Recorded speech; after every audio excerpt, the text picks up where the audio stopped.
This is bedlam, Barsley said with disgust. How are we supposed to disembark in the midst of that? Since we've come from Moscow, perhaps they think the Russian ambassador is aboard, Alaric said, watching a rowboat set out toward them, manned by a dock worker.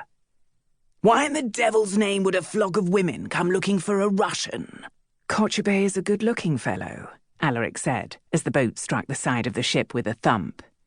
He complained of English ladies besieging him, calling him Adonis, and sneaking into his bedchamber at night. But the captain wasn't listening. What the devil are those women doing on the wharf? Captain Barsley roared as the dock worker clambered over the side from the rowboat. Make way for my gangplank, or I won't be responsible for the fish having a fine meal. The man dropped to the deck, eyes round.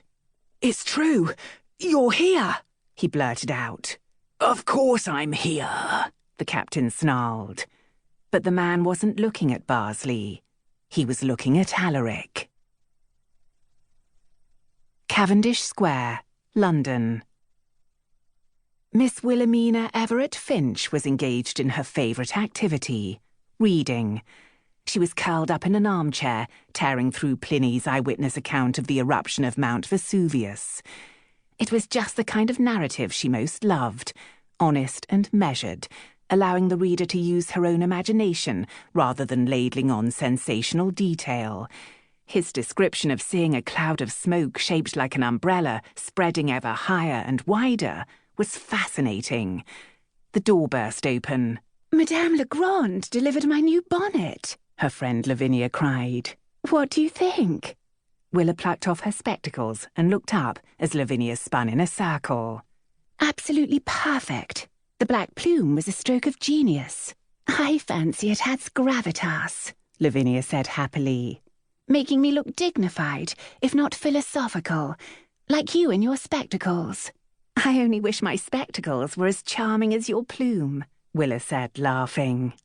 What are you reading about now? Lavinia asked, dropping onto the arm of Willa's chair. Pliny's account of the eruption that buried Pompeii.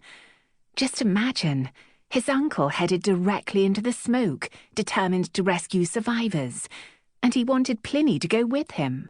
Lord Wilde would have gone straight to the disaster as well, Lavinia said, with a look of dreamy infatuation. Willa rolled her eyes. Then he would have perished, just as Pliny's uncle did.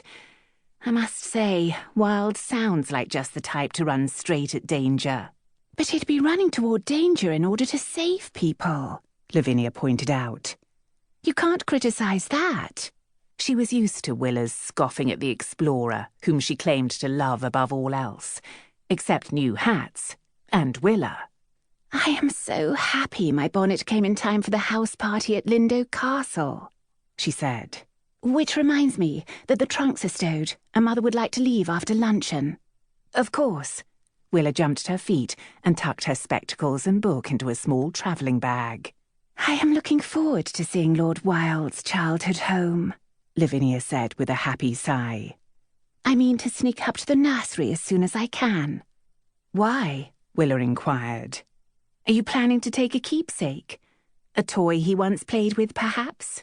The gardeners can't keep the flower beds at the castle intact, Lavinia said with a giggle. People want to press flowers between the pages of his books. Willa could scarcely imagine the chaos if Lord Wilde himself made an appearance, but the man hadn't been seen in England for years. If you believed the popular prince, he was too busy wrestling giant squid and fighting pirates. Sometimes Willa felt as if a fever had swept the kingdom, or at least the female half of it, leaving her unscathed.